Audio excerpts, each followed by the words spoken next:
They said gray paved the way, changed the rate, release the pain, least you sane, getting paid, trend setting, brighter days, doper rap, tighter sets, high and deadly, I'm a fighter jet, journey. What's really good, ladies and gentlemen? Muffins Martinez, the man that knows it all, the greatest of all time. Chef the Matrix, the OG Boricua Dandada Chef, a.k.a. whatever, a million names I got at this point. Like, subscribe, share, all that good shit. What I will say, if you listen to this, listen, it's free to subscribe. We don't ask for shit. We're at 761 subscribers. Yes. Help us get to 1K. We'll greatly appreciate it. We got some new shit we're working on. Actually got to tell him about something. I forgot to tell him before we even came on the air, but I'll talk to him later. So, ladies and gentlemen, Muffins Martinez is going to give me the roundabout from last week's Raw, which I thought, I'm not even going to say what I thought. I'll let him ask me and everything else. What do we got, brother? Yeah, so as always, don't forget to follow us. Like he says, subscribe, retweet. Don't forget to go and listen to you in your favorite streaming devices. We are already there in all those streaming services, including iHeartRadio. We're there now, so anything that's streaming, we're there. So like Chef was saying, we'll give you the weekend wrestling that was, just in case if you missed something, because there's a lot of wrestling coming up nowadays. So just in case you missed something, we'll even if it's something small, we'll let you know right here, so that way you go like, oh shit, that wrestling is still wrestling. All right. Yep. So so we'll go from there, and we're starting with last Monday, big debut. WWE is Netflix. So Raw is now on Netflix. 3 hours. They average a 2.6 million. Highest was 4.9. Was the highest that they got on Netflix. I was expecting more than that, but hey, 2.6 to 4.9 million on Netflix for wrestling. Yeah. It's still a win. I'm pretty sure there was a lot of people that don't have Netflix to watch Raw in USA who are now maybe going to join Netflix. So we'll see this week if the numbers go up this tonight. And see wait. While we talk numbers, and I don't know if you got it in your this is the cool thing about this. I don't know what he has for his itinerary or what he's going to ask me, but I'm going to say this now. Much love. First off, God bless California, right? Because it was in California. Now you got the fires out there. I was going to say something, but then let me just address that. Prayers, California, and everything that everybody's going through. Salute to the game. The rapper, the game is out there giving water and food to firemen and everything. He's doing his thing. Much respect to him and everybody that's going through what they're going through. Prayers to you guys. What I will say now is to give credit to California for booing the shit out of Hulk Hogan, right? Like, yes, he's one of the greatest, if not the greatest of all time. Okay. The guy could barely walk. He's got 9 hip replacements, right?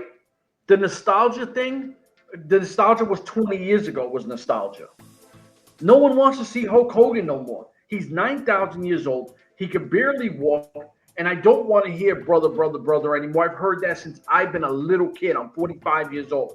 It's over. I had the Hulk Hogan vitamins. It's over. Salute to them for booing him. As people stop making it a political thing, it's not because he was with Trump. It's because nobody wants to see these old dinosaurs no more on their products. My bad. Hey, no problem, man. And you jumped the gun, but yes, we got that. That was the Hulk Hogan thing. But back to the numbers, 2.6 million to 4.9 million. It was the highest grossing gate ever for WWE in the United States. So this was like the highest grossing one ever. It was top 3 in merchandise sold. I mean, the stars were out.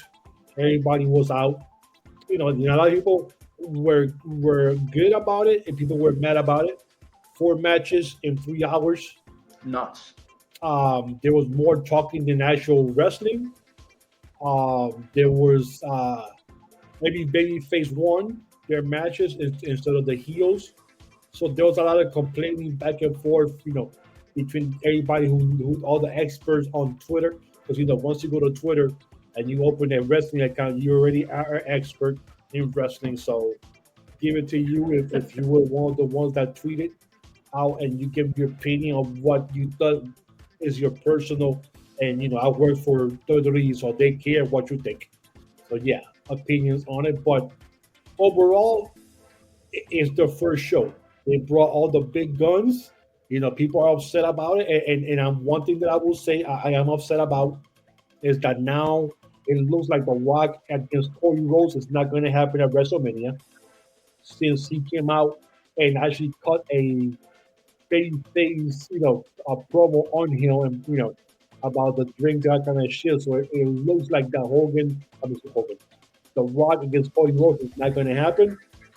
So I was looking forward to that one, since he had put the nail right there. Last WrestleMania, when he said, "I'm coming for your belt next WrestleMania," he disappears for a couple of months, comes back, making sure to still tell people, "I'm still here. I'm still gonna get you."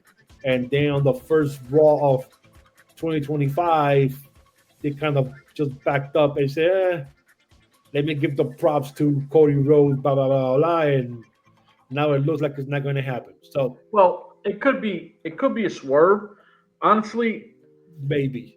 I don't know what do we expect from The Rock, right? Besides knowing what he brings and all that, he's not going to be a full timer, right? He's not Cody, he's not Roman, so he doesn't really need a belt. You know what I'm saying? No, this was not for. Yeah, this is more like I told you.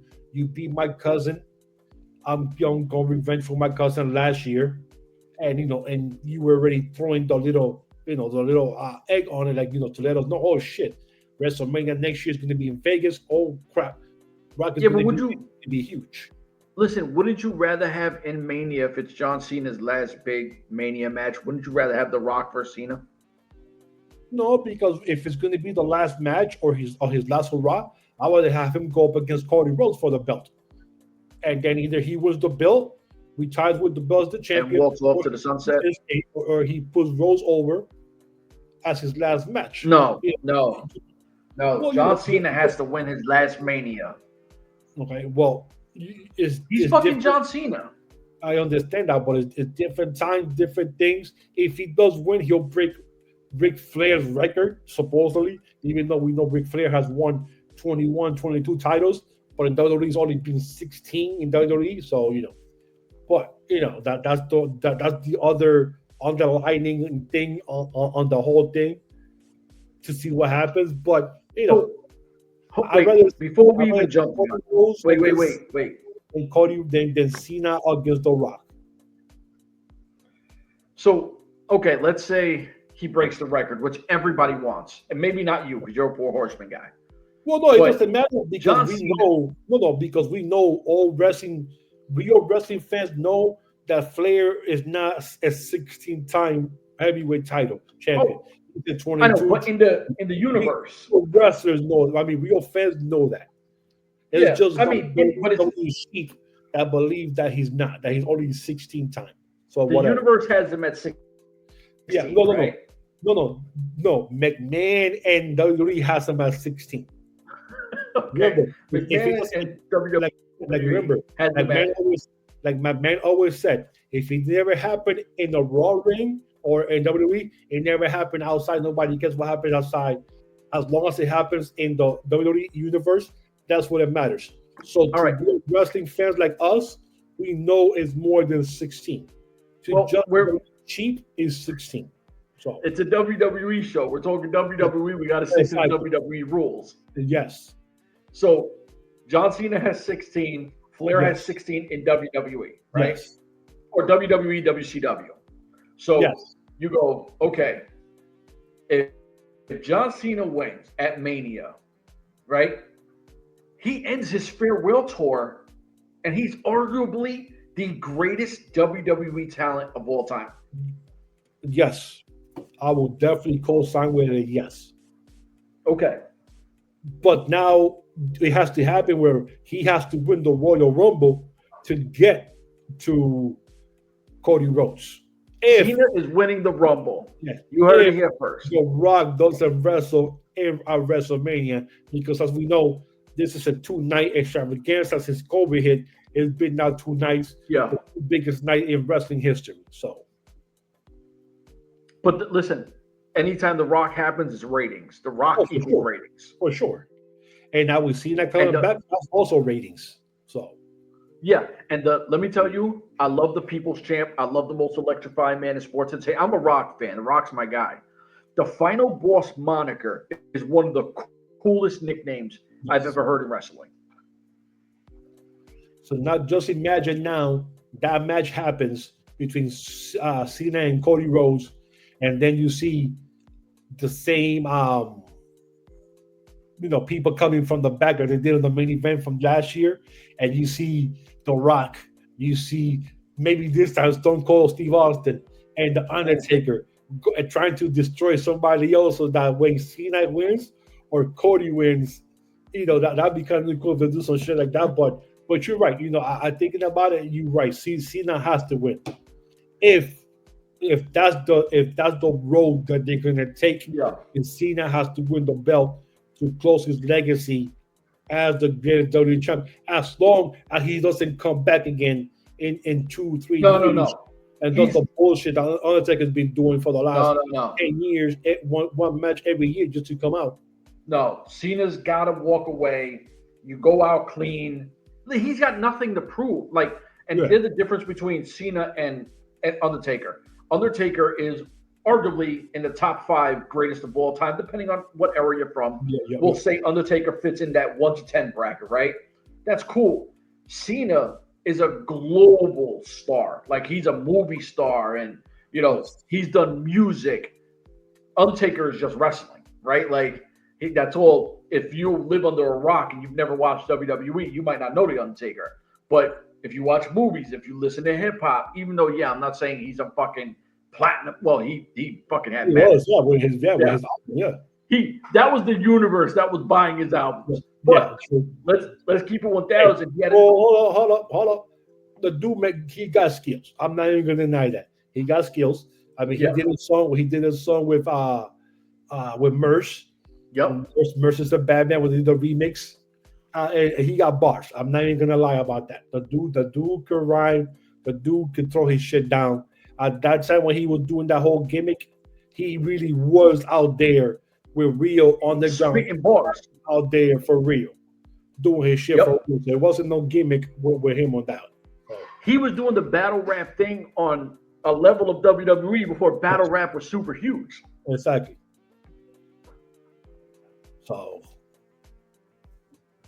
So we got that. We saw the Raw thing. So now we jumped up the boat. Thank you, Trev. Like, we'll throw shit and So my question was, what was your whole, impression of the first WWE Raw of 2025?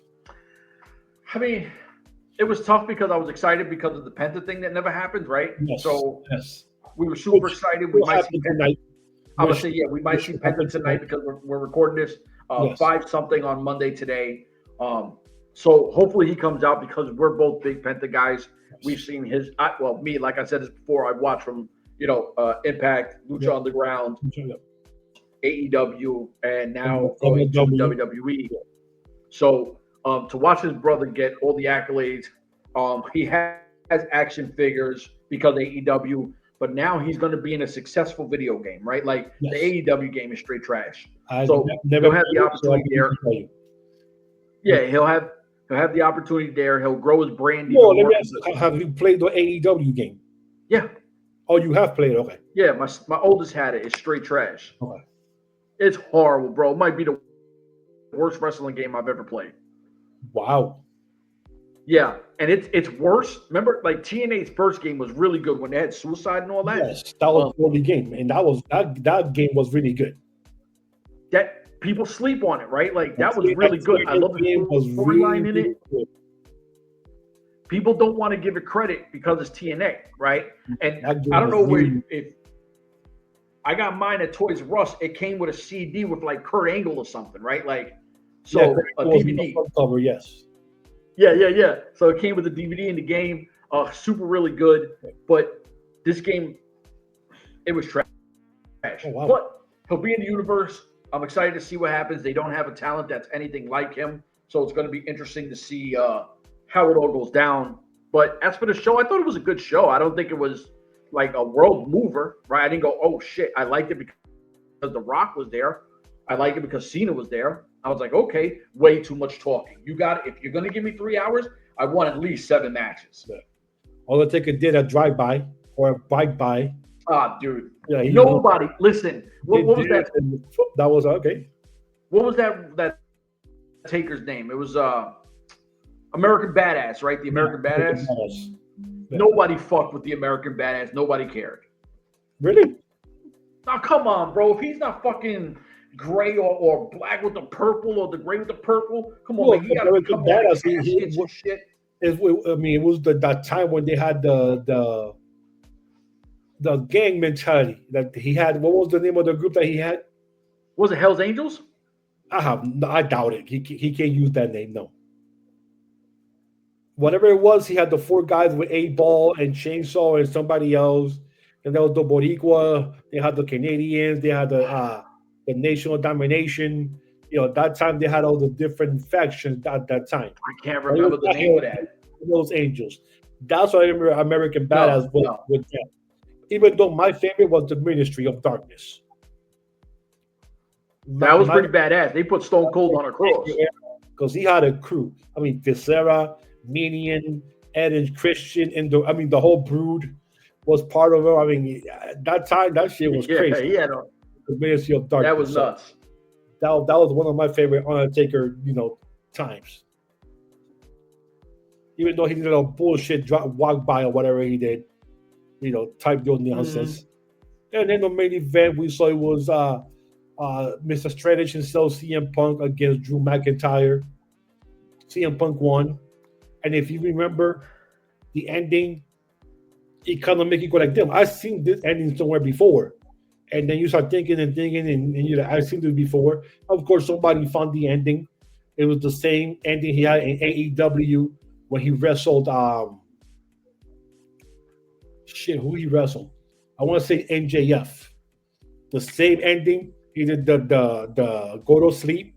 The guy bounces, hit his head, 2 steps back against the rope, comes back and falls right on top of him on his shoulders, where he's able to get up again and hit him again with the go to sleep and pin him. That was the same exact finish from 5 years ago when he was in AEW. They did the same exact thing right there, step by step. And then he said the same bullshit that he said in AEW at the end of the show.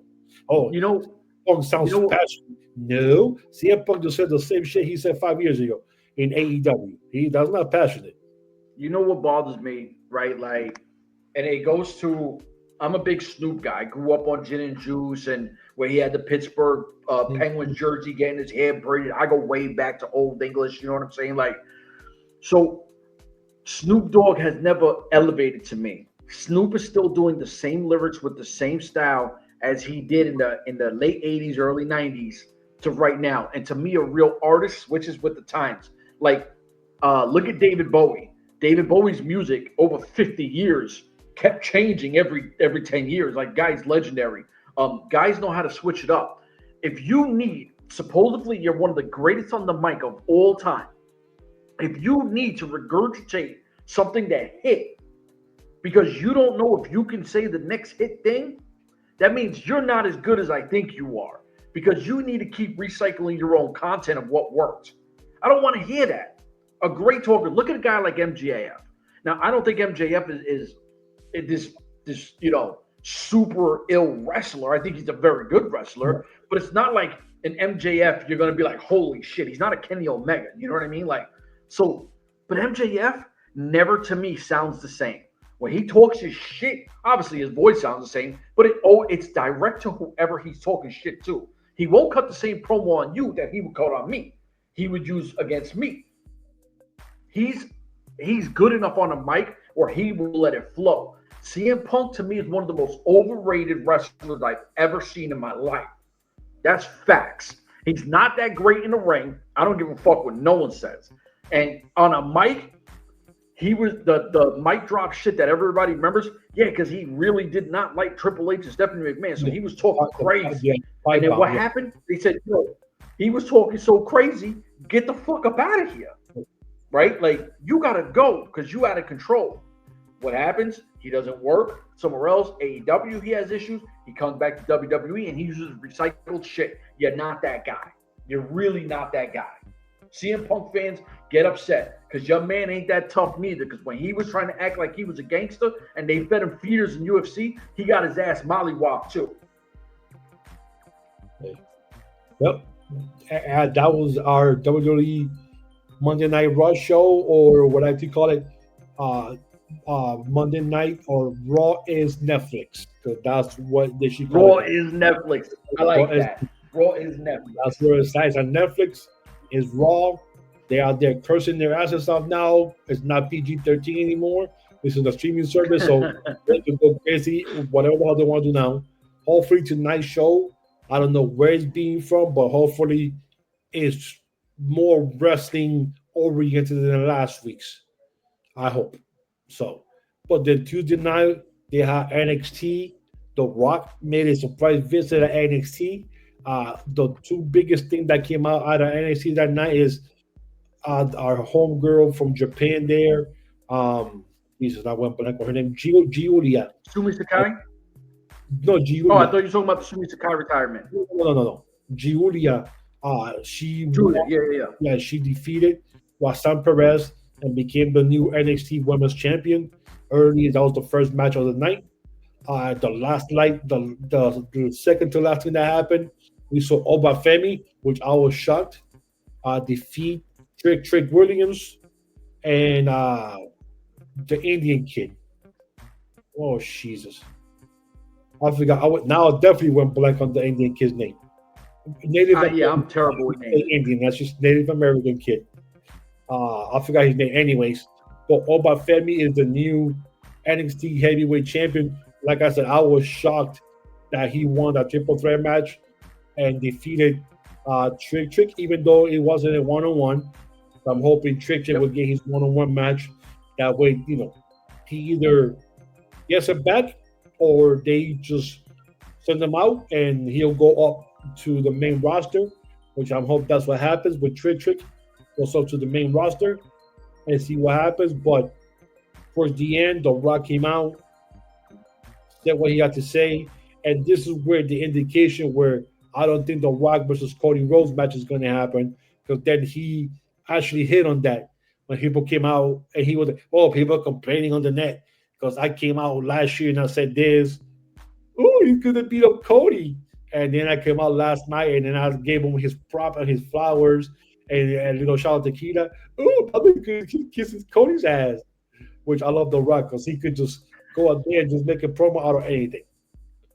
If you talk about the air, he'll make a promo about the air for the next 5 minutes and makes it sound cool that he's going to beat the shit out of the air. The Rock is the great one. It's what he does. The great one. Like you said, the final boss. So that's how they did NXT. Were you able to watch NXT by any chance? Yes. Now, what I will say, because I think you missed on it, when he had the interview, I think with his daughter, right? His daughter, yes. That was funny. And he said, it's The Rock is asking you for advice or whatever. And she said, The Rock's never been on NXT. Yeah. And I was like, oh shit, right? Like, so I don't know if The Rock. I was actually surprised that she didn't say hi, Dad, or something like that. He said, "Hey," she kept the case and gives her a hug or whatever. I say, you're doing a great job or whatever. And then they kind of go with the promo, whatever they're trying to do. They get their business like they're like two separate individuals. I liked it. Yeah, I liked it. I was hoping for like hi, Dad, type of thing, and give her a hug and a kiss or whatever, and then keep going. So I wasn't mad at it. I liked it. I don't want to see her do the dad thing because a lot of people already are on that. You wouldn't be here if you weren't the daughter of The Rock, right? It's everybody knows that. No, I'm just saying. So we don't need to double down on it. You know what I'm saying? So she's doing a great job in that new position. I believe she knows her wrestling career is done. She knows it wasn't that she knew that she couldn't handle. I mean, her body couldn't handle it. Listen, and that's fine. It's fine because let's just say she's a decent wrestler. Nothing special, right? Just another like in football we call them Jags. Just another guy, right? Yeah. she's just another wrestler, right? That's all she would be at that point. But on screen, she's very comfortable. She's great at what she's doing, and I really enjoy it. And not for nothing, she's not a small girl, so you're not just gonna walk up and look like you can intimidate her because she's so small and frail. Like, nah, look, she'll put the beats to you. Yeah, this girl is tall, and then she's portioned out perfectly. It's not like she's like, oh, she's tall, and then she's big. Yeah, exactly. So she's tall, but she's well put. Like her frame. Yeah, like okay, like you said, this girl. Oh, hold up, she might definitely kick Miles for real. Yeah, her frame fits her perfectly. Perfectly. So I like what she's doing, and not for nothing, if we get The Rock one time in NXT, right? Dude, you want to talk numbers and wow factor? Like, listen. Salute before we go off track. Salute to Trick. I think he's going straight to the main roster. Roxanne Perez has been doing her thing everywhere and in NXT. Yeah. So she deserves to be up there too. I think both of them are instantly getting that jump. I don't think Trick gets another match because I think. By the way, they did 956 viewers, so that was almost close to 1 million, if not. For CW. I don't think CW has ever got anything that close to 1 million or anything that CW's ever had. No. So and Rock Ever wrestles, that shit would definitely go over 1 million. Oh yeah. All you gotta say is we get The Rock in action, and that's it, right? Like everyone's in. Somebody will have the match of their life, right? Because all these young cats never thought they'd be in a ring with the likes of a Rock. So whoever would get the opportunity, that's a once in a lifetime opportunity. But I think both of Perez and Trick, I think both of them are going to be stars when they go up. We all know their value. We know that they're better than some people that are already up there in position now. So I'm excited for it. The Rock once again does his thing. NXT is such an amazing product. So listen, they're in a good position. And Raw on Netflix is doing it. NXT is killing it. So I'm excited. And another news that came out, I want to say, from this past weekend, we have another Steiner coming to wrestling. Another Steiner, another brick. I don't know, another Scott Steiner kid who's already in college. I want to say he's already a junior. Already got an NIL deal from Triple H for WWE. So once he graduates, if he doesn't go into the NFL, which I'm pretty sure he might not, maybe not, you might see another Steiner hitting NXT in the next year. So that's going to be great. Like Goldberg's son. He got an NIL deal, and he plays for the Colorado Buffaloes under Dion. Okay. So we might get another Steiner coming up in a year in NXT, and then we might get the Steiners 2.0 in the future there, like the Steiner brothers, two big genetic freaks. Because legendary. His name is Brock. Richard Steiner. That's his name. His name is Brock Richard Steiner. I don't know what college he plays for, but yeah, he's almost on the doorstep. I know McMahon's son, Shane McMahon's son, he plays for Indiana, and he's already, I want to say, either a junior or a senior. So you might see a McMahon coming into wrestling as a wrestler, because his son is stacked up too. So all these kids coming up, man. Now I'm getting old. When I start seeing the kids wrestlers, or the wrestlers of the kids, or the kids wrestlers, the wrestlers' children coming into the business. Yeah. Coming to, now you know I'm getting old. When you see the Steiner brother killing people, now you see he brought Breaker, the first one out there. He's already, IC champion in 3-4 years. And now you know the brother coming up, and then you might see Steiner's 2.0. Good Lord. There's going to be clothesline city to everybody, suplexes everywhere. I'm hoping I'm alive to see that. Steiner's 2.0, and you see Rick Steiner, or even Scott, or the uncle being their manager. Now, that'll be some shit right there. Yeah, facts. That'll be some crazy shit right there. You get the father, running interference, and the son, then you see Rick Steiner or something with a clothesline. Boom. Oh, shit. Oh yeah, I'm already thrown out in the universe to see that happen. I'm hoping I'm alive when it happens. So we move on from NXT. SmackDown was like whatever. SmackDown's the same, still the same storyline now. You know, Yep. the Unfalafa. Hey, now are they gonna fall behind Roman Reigns? He wasn't there, so yeah, it's a big nonsense shit. So we move on to MLW, where we actually had our live watch party Saturday night for what was it called again? Kings of Coliseum. Kings of Coliseum. And we saw a lot of stuff happen. The first match we actually loved, which was the gravity match, which was won by our boy Cruel. The other match that stood up to me was the women's featherweight title. Oh, Janai Kai and Delmi versus title. Kai the champion against the Delmi Exo, the challenger. Delmi Exo loses. And here gravity match was good too. Yeah. The gravity match? Yeah, the gravity match was good. Yeah. Yeah. And then as I mentioned this one as being the other one that stood out. And Delmi Exo, they give it a good, they actually gave it a good time. So I actually enjoyed that. She had, what was it? The cradle pile driver. The second one was one that did Janai Kai in. Janai Kai. And after 14, 15 months of her being the champion, Delmi Exo is now the featherweight champion of MLW. Thank goodness. After 15 months, bro. After 6 months, I'm already tired of you being champion. Let somebody else write the sword. You know what the problem was with that is they don't have enough women to have someone with a long belt like that. Yeah. Because if you had multiple storylines and everything that you could have alternated, it keeps it fresh. They didn't have that. She was just beating up random people that would come in and sometimes it was like 8-second matches. A lot of Japanese women. Yeah.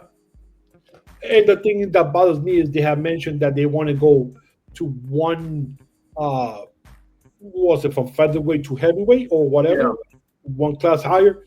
You barely can get enough of featherweight. Why? Exactly. That makes no damn sense. No, I mean, listen, there's a lot of negatives. Not a lot. I won't say a lot of negatives. There was a few negatives. I think the father-son versus father-son match was slow. That was like whatever. Riddle Kojima, to me, it was a Riddle Kojima. Like, it was okay. The Gravity Falls match, I want to say BRG, Akira, and Matthew Justice took it to another level. Mr. Thomas had a good match. Kruger had a good match. But those three, to me, especially Akira, I think Akira, that was in his wheelhouse. And he showed, like, I'm that guy. If you're going to have crazy matches, I'm the guy, right? And he matched crazy as Matthew Justice, and BRG was, BRG. The triple threat lucha match with the guy with the black mask. It's Finge. Averno. Yeah, it's Finge, Máscara Dorada, and there was another guy in that. Averno. Oh yeah, Averno. Yes, Averno. Yes. I was hating on, like, if you listen to it, I'm like, I don't give a fuck this match. Yeah, that match came out. Yes, that match was freaking awesome. I enjoyed that match. Definitely hit it. Yes. That is a luchador match. It's not an American luchador match. That's authentic shit that you got to see. Very, very good. But now we have the only match we know for Super Fight is Kojima, Riddle, and Alex Kane, which Alex Kane is technically fired at the moment. You had Matt Riddle say, "Hey, look, I'm here to fight you." Yeah, they had a little press conference after the match or the show, this was the first, I want to say, ever MLW press conference that I saw after a show. Yep. I'm pretty sure everybody's doing that shit now with the press conference afterwards. I don't get it. Whatever, it is what it is. But yeah, he saw Kane there in the corner. He said, "Oh, I know who I'm going to give the first title shot to." Kane came in, say whatever. And how did Kojima get into this match? I don't know, but Kojima there now. It should be either Kojima getting his, rematch, or which they did now in the three-way, or Kane should get his own one-on-one versus whoever would have won that match in March. See, this is where it's hard when we do the live. We don't really get to talk outside of the live, right? We talk what happens, and that's that.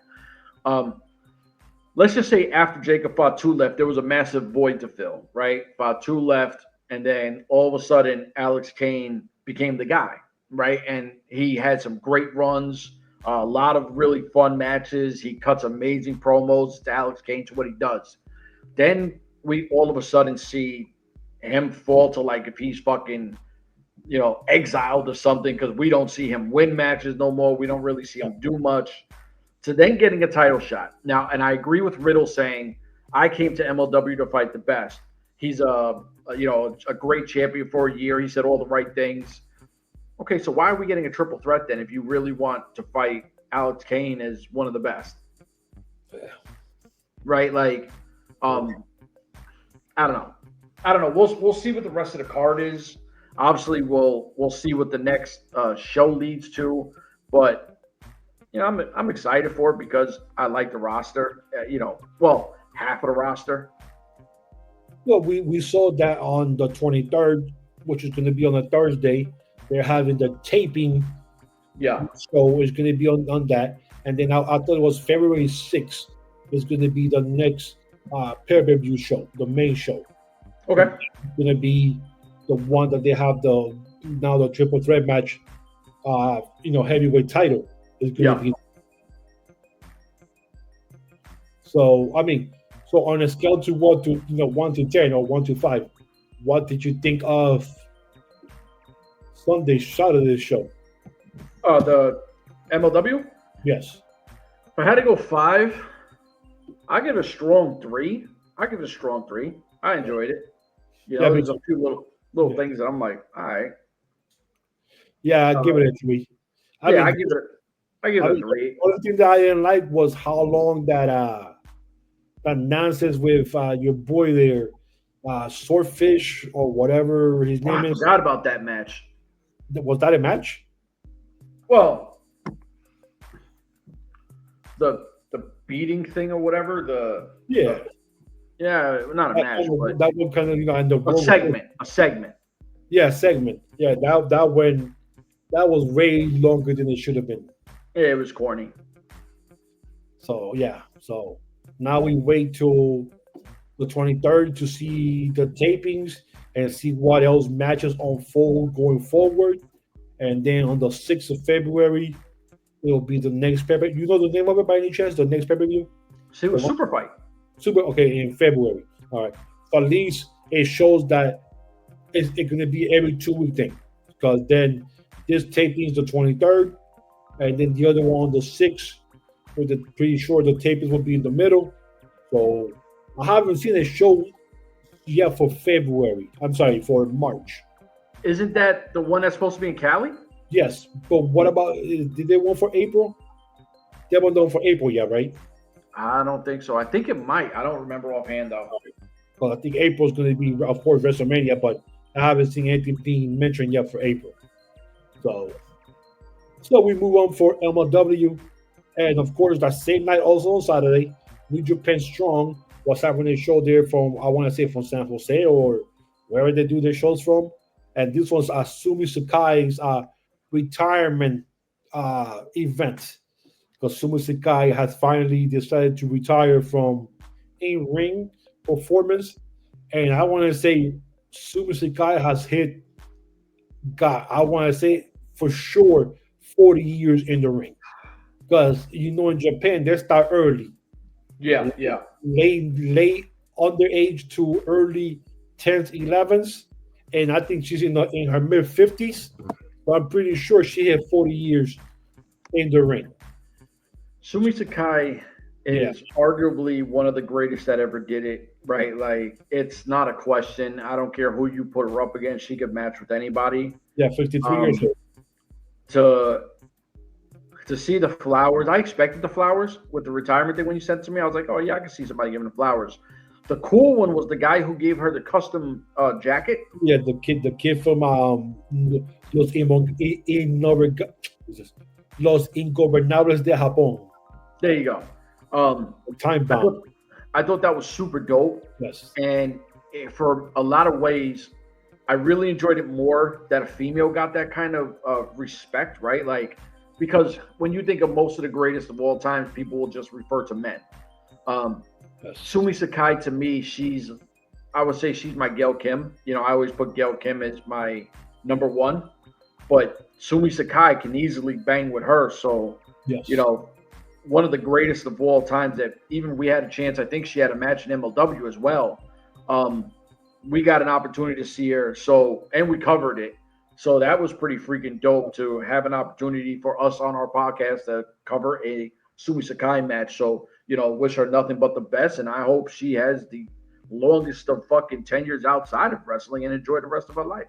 Yeah, I know she was the first ever Ring of Honor women's champion back when they did the women's division first, before, you know, they closed it and everything happened. And then when they came back after COVID or during COVID, she won the belt again.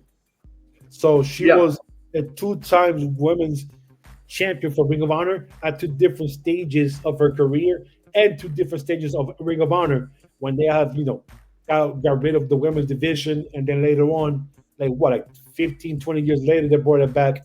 And she once again had to hold the belt, which I thought that was awesome again, that she got it twice in 2 different decades. Facts. Started it, got the belt, left. They closed the shit, whatever, later on, 10 years later or whatever, 15 years later, they bring it back. She's back. Boom, get the belt again for a little while. So I thought that was awesome. I know she also wrestled in Vietnam against our girl Viva Van. Yep. There, so that was another check mark on her resume as Absolutely. being the first 2 females to wrestle in the wrestling, ring that they have built or whatever they had done, sponsor and shit like that. So yep, that was pretty good also though. So I mean, her career, and I'm pretty sure her mileage card has to be stamped so many times with the flyer miles that she's got over her whole lifestyle, from United States to all the different places that we can never even pronounce or even fathom even going. So, that's definitely one of the most prestigious women, like you say. I shouldn't even say women. I should say wrestlers. Yep. In the square circle that she's done. I mean, 40 years. Legendary shit. Yes. I mean, a high performance every single time. I've never heard or read anything negative about her in the wrestling ring against anyone. So this is somebody who definitely, you never heard her name being mentioned as you're on the top, but you always knew if you saw your name, if you saw her name on the card, or if you saw your name wrestling against her, you knew, okay, I'm safe. Yep. Or if you're a fan, she's gonna have a good match. Oh, Sumi Sakai is here. Oh, this is gonna be a good show. So, no, for sure. Listen, like I said, I wish her nothing but the best. Sumi Sakai, that's just for you, girl. Facts. So Sumi Sakai, like we said, man, all love. We hit all topics. Yeah, I don't know. Chef, any other topic wrestling that we have? You say you're gonna mention something earlier. Oh, no, I'll hit you up with that information in a minute. Ooh, it's gonna be It's a secret. Oh, yeah, awesome. yeah. It's something that it's not a big thing, but I was surprised because we haven't really used our Instagram like that, and I got something from Instagram that I was like, oh, that's interesting. So might work. Who knows? What I will say is, listen, the links below. That's our social media, right? So y'all know what it is, man. Like, subscribe, share, all that good shit. Mr. Muffins Martinez, myself.